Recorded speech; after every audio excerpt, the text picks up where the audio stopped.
I often find myself thinking about my childhood, though I try not to linger on those memories. It's hard not to, though. You know, when your own family doesn't see you, or worse, they make you feel like you don't matter. That's what happened to me. I'm Maria, 34 now, a successful entrepreneur in financial consulting. But it wasn't always like this. Growing up, I wasn't the favorite.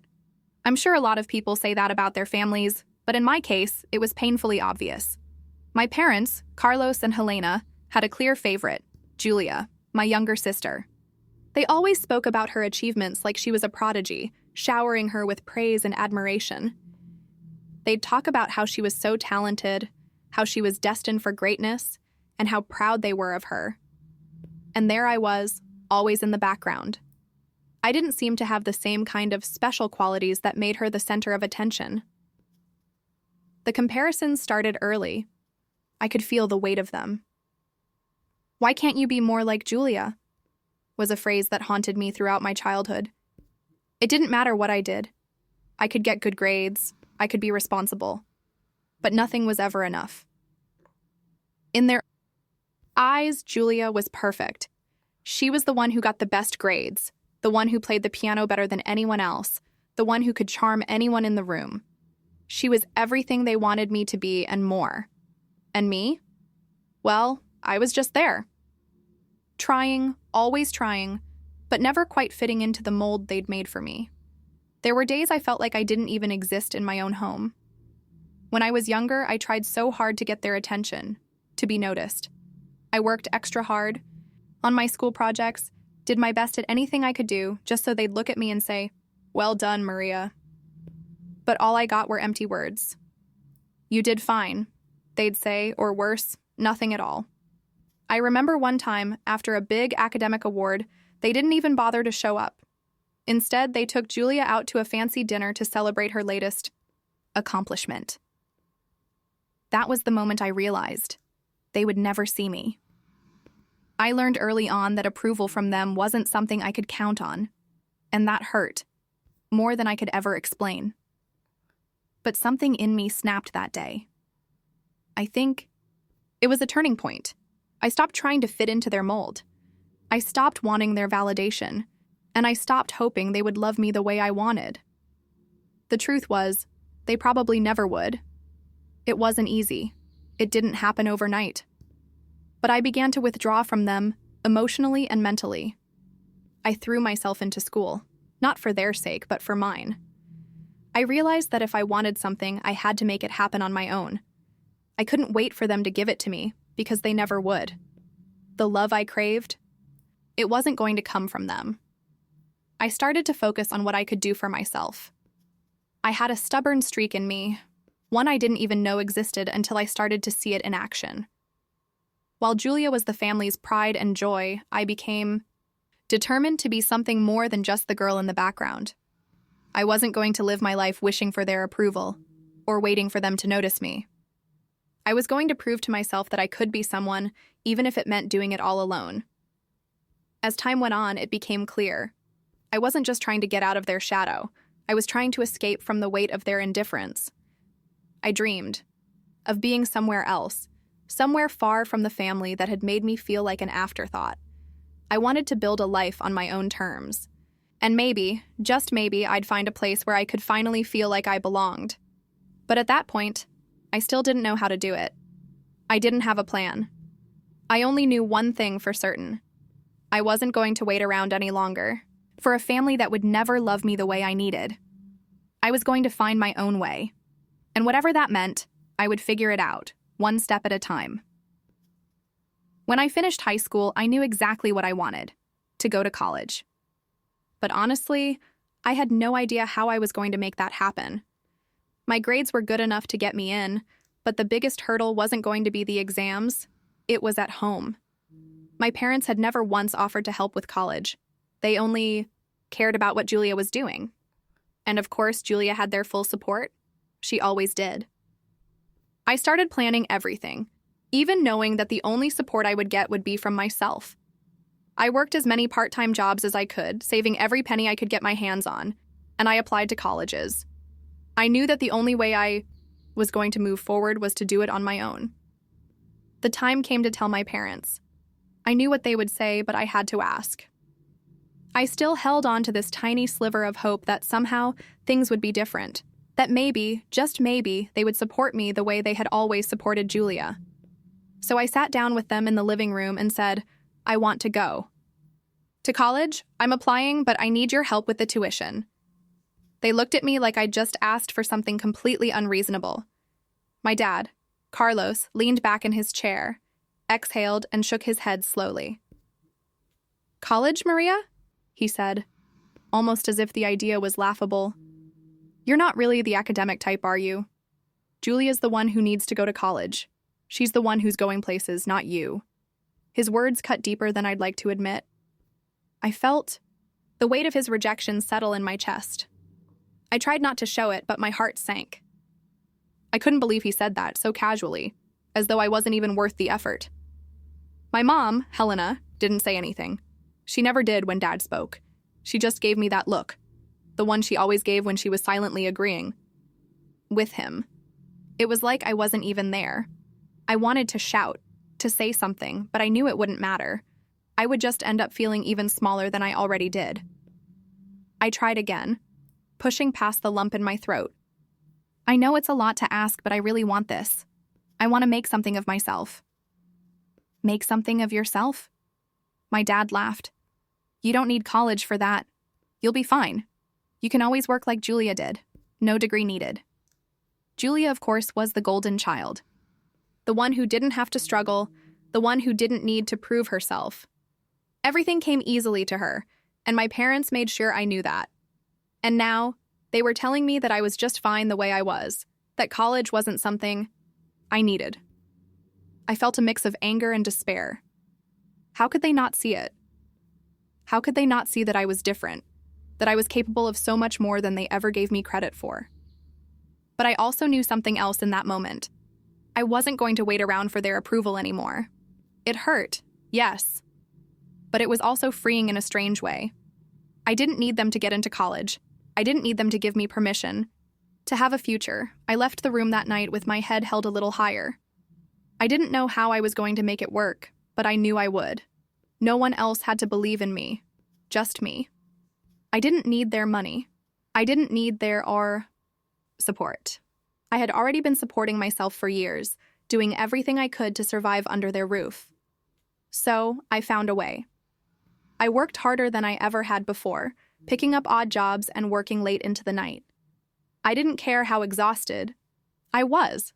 I was going to do this. For me. And when the acceptance letter came, I held it in my hands like a victory. I knew then that this was only the beginning. College wasn't just a goal. It was the first step in a journey that would lead me away from their rejection, away from their limitations, and into a future I could call my own. The first day of college was a blur. I remember walking across campus, the weight of my backpack pulling me down, but my heart feeling lighter than it ever had before. For the first time in my life, I wasn't living under the shadow of my parents' expectations or Julia's endless perfection. It was just me, and for the first time, that felt like enough. The next few years weren't easy, of course. Nothing worth having ever comes easily. I worked multiple part-time jobs, from waitressing to tutoring, doing anything that would keep me afloat while still managing to stay on top of my studies. I was constantly exhausted, but I didn't care. Every moment of fatigue felt worth it, because I was doing this on my own. There were nights when I lay awake, staring at the ceiling of my tiny dorm room, wondering if I could really make it. But then I'd think about how far I'd come. I'd think about my parents, how they'd never believed in me, and I'd find the strength to keep going. I wasn't just studying for a degree. I was studying for a life. I knew I needed to build something for myself, something that would prove I didn't need anyone's help to succeed. No more relying on anyone's validation. This was my fight, and I was going to win. It was during my second year that I first started to consider business. I had always loved numbers and solving problems, and I realized that my natural skill with finance could turn into something bigger than just a job. I took a few business classes on the side, just to see if it was something I could actually see myself doing long-term. And the more I learned, the more excited I got. I wanted to be in control of my own success, to create something from the ground up that would have a lasting impact. But I knew it wouldn't be easy. The months and years flew by. I graduated with honors, but even then, I couldn't help but feel a bit alone. My parents didn't come to my graduation. They were too busy with Julia's latest achievements, as always. And while that hurt, I didn't let it define me. I'd already learned how to live without their approval. After college, I didn't waste any time. I dove straight into the business world. It wasn't glamorous at first, but I had an idea and I was determined to make it work. I started small, offering financial consulting services to small businesses that needed help getting on their feet. It was slow at first. I worked long hours, made countless phone calls, sent emails, attended networking events. I was building something slowly but surely. There were times when I felt like giving up. When clients didn't pay, when I wasn't seeing the return on my investments, when the stress of balancing work and life seemed unbearable. But I reminded myself of why I started. I reminded myself of those late nights in college when I was working on assignments while waiting tables, of the moments when my parents told me I wasn't worth the effort. I wasn't going to quit. I wasn't going to prove them right. Then, one day, after months of hard work, everything clicked. A big client signed on, and I suddenly had the traction I needed to grow. From there, it was like a snowball effect. More clients came, my reputation grew, and I started building a brand. I wasn't just another consultant, I was becoming someone people trusted. During this time, I met Philip. He was at a business networking event, and we struck up a conversation. We hit it off right away. He was smart, kind, and supportive, something I hadn't experienced much of in my life. We started seeing each other, and before long, we were married. He came from money, from a prestigious family that owned a renowned hospital, but none of that mattered to me. What mattered was how he treated me, how he respected the hard work I'd put into building my own life. As our relationship grew, I began to realize that I was no longer that scared, insecure girl I used to be. I had built something real for myself. I had achieved everything I set out to, and then some. For the first time in my life, I felt truly proud of who I was and what I'd accomplished. I was independent, successful, and living life on my own terms. And I was married to a man who saw me for who I really was, not for the expectations my family had placed on me. It was the kind of peace I had never known before. For the first time, I felt like I was exactly where I was supposed to be. But little did I know, the past wasn't done with me yet. It would take a family wedding to bring everything back into focus. It's strange how life can change in the blink of an eye. I thought I had left my family behind, that the wounds of my past had healed, and that I had built something entirely separate from them. But all of that was about to be shaken up at Julia's wedding. I hadn't spoken to Julia much over the years. I didn't hold any ill will toward her, but she and I had grown apart. She had always been the golden child, the one who could do no wrong, and I, the forgotten one. But when Philip and I received the invitation to her wedding, I felt a strange pull to go. Part of me wanted to show her that I had made something of myself, even though she probably hadn't noticed. Another part of me felt that it would be good for me to face the past, once and for all. The wedding was grand. Of course it was. Julia's wedding could never be anything less than spectacular. She was the center of attention, as always, with her radiant smile, her flawless dress, and all eyes on her. As soon as I entered the venue, I could feel the tension. My parents were there, of course, their usual smiles plastered on their faces, the ones they'd always used when they wanted to look like the perfect family, the ones that hid everything beneath the surface. I kept my distance, knowing that there was no use in trying to pretend things were different. I wasn't the daughter they wanted, and that was okay. Philip and I were talking to some of his colleagues when I noticed Julia speaking to a group of people. As I watched, a whisper of something familiar passed through the crowd. I couldn't catch all the words, but the tone, it didn't sit right. I felt a twinge of curiosity, and for some reason, I knew that whatever was being said had something to do with Julia. As the evening went on, I began to hear more and more about the rumors swirling around Julia. Whispers about her past, about her achievements, about her so-called qualifications. People who had worked with her started to speak up, not with admiration, but with suspicion. They were confused, asking why Julia had never mentioned certain things about her education, her career. The more I heard, the more my curiosity grew. Finally, I couldn't take it anymore. I approached one of Julia's old colleagues, a woman named Erica, who had worked with her on a few projects. "Erica, what's going on? Why are people talking about Julia like this?" I asked, trying to keep my voice steady. Erica hesitated for a moment, glancing around before speaking in a low voice. "You didn't hear? Julia's been lying about her qualifications. She doesn't have the degree she claimed to have. She doesn't have the experience she says she has. A lot of people have been wondering about that for a while, but it's all come out now." The words hit me like a punch to the gut. I had never expected this. Julia, my sister, the one who had always been so perfect in my parents' eyes, had been hiding a huge secret. She wasn't who she had led everyone to believe she was. It wasn't just a small mistake. It was a deliberate fabrication of her entire career and education. I didn't know what to do with that information. It felt like the ground beneath me had shifted. My mind raced. How had Julia gotten away with this? And why hadn't anyone noticed sooner? But then I realized it wasn't just about Julia. It was about our family. All these years, they had placed her on a pedestal, blind to the truth of who she really was.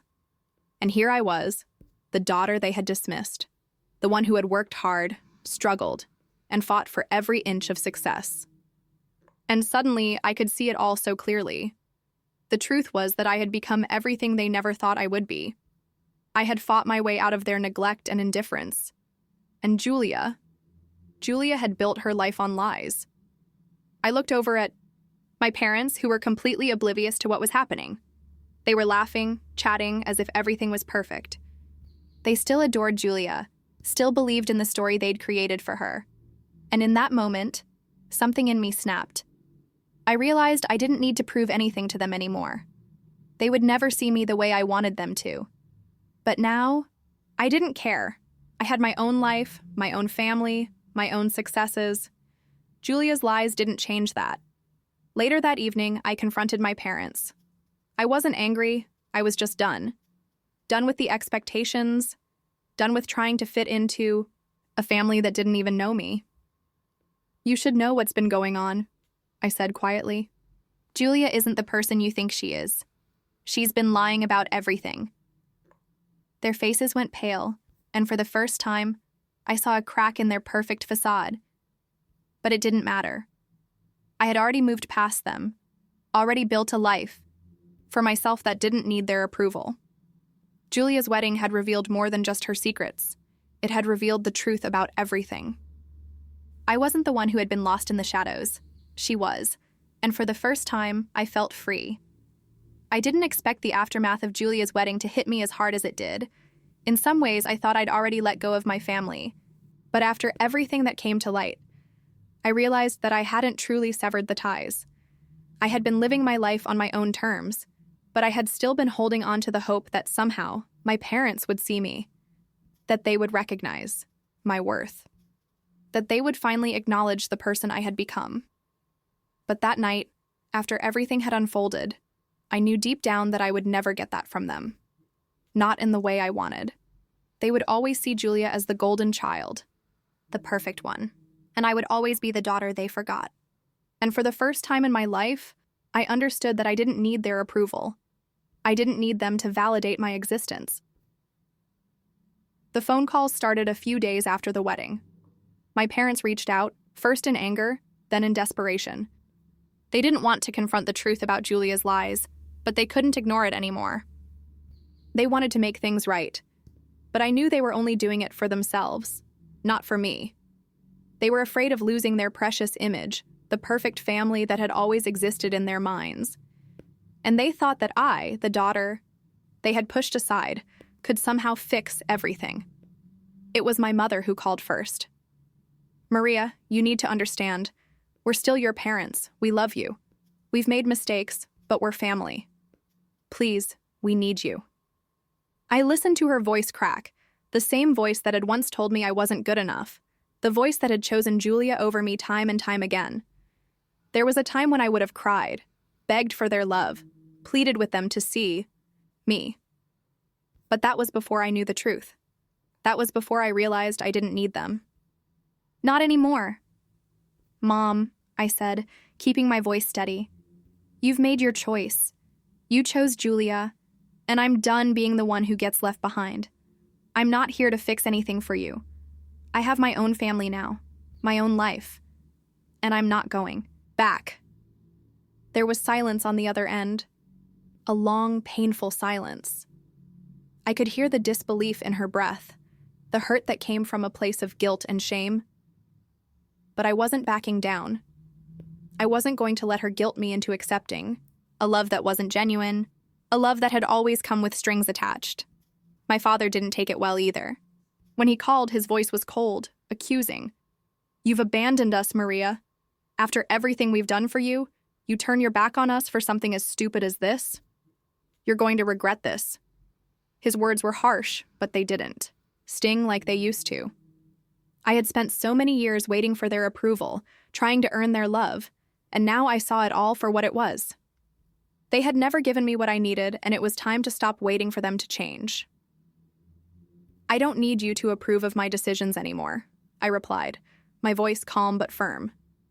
I'm not your puppet, and I'm not your project. I've built my life without you, and I'm happy.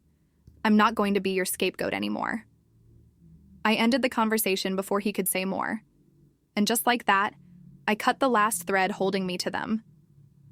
It wasn't out of anger, it was out of self-preservation. I had spent too many years living in their shadows, too many years trying to be something I wasn't, just to fit into their image of who I should be. And then, there was peace. I spent the next few months focusing on my own life. My marriage to Philip was strong, built on mutual respect and love. He had always been supportive of me, even when my family had rejected me. I knew I had made the right choice, marrying someone who saw me as I truly was, not as an extension of their own expectations. We started a family, and I found joy in every little moment. Our home was warm and full of laughter. For the first time in my life, I felt like I was truly living.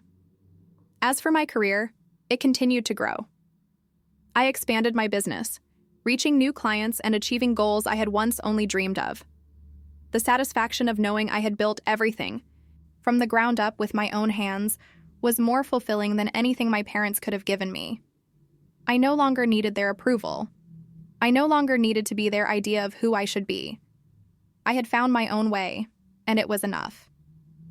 I let go of the past. I let go of the anger. I let go of the expectations.